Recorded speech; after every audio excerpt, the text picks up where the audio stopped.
if it's okay, you've mentioned the Al-Aqsa Mosque a couple of times. I would love it if you can describe why it is such an important place, a holy place for Muslims in general, but also for this particular crisis that we have been speaking about today. So Muslims honor the history of all of the prophets, right? So all of the prophets that have walked in that place, all of the prophets that have worshipped in that place, all of that makes it sacred, right? So it's not separated for Muslims from, post-Muhammad, peace be upon him, versus prior to Muhammad, peace be upon him, in terms of the sanctity of that place. So we honor it. And Masjid Al-Aqsa in particular is the place where the Prophet Muhammad, peace be upon him, leads the other prophets in prayer in the night of what's known as Al-Isra wal-Mi'raj, the night journey of the Prophet, peace be upon him, and then he ascends to the heavens and back. And it's also the first Qibla, which is the first place of direction of prayer for us. So before Muslims faced Mecca in prayer, for the first half of Islam, they actually faced towards Jerusalem in their prayer. It was our direction of prayer, and it remained a fundamental part of our faith. Fundamental holy sanctuary. There are 3 sanctuaries in Islam: Mecca, Medina, and Jerusalem. And Masjid Al-Aqsa is precious to us.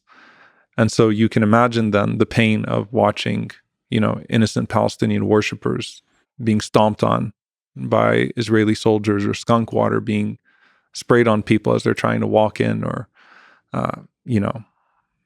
tear gassing taking place in the nights of Ramadan in that place.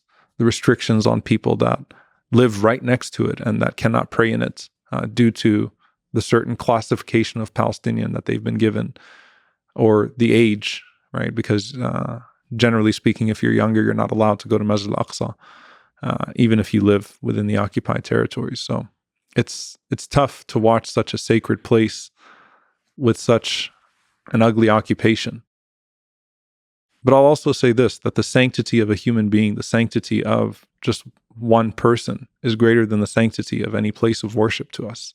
So the sanctity of one individual in Gaza or one individual in Jerusalem is greater to us than the sanctity of a place of worship.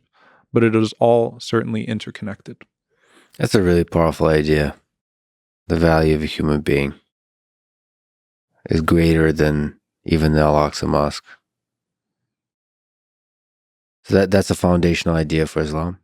The Prophet Muhammad, peace be upon him, says to the Kaaba itself that the value of a believer's dignity and honor is greater than the value of the structure itself. And so when I see a person in Gaza aggressed upon, when I see one walid dahduh, when I see one child, that's greater to me than even Al-Aqsa. But Al-Aqsa is at the heart of who we are as well. And it's certainly at the heart of the Palestinian cause. It's a place of prophets, and it's a place that should be treated prophetically.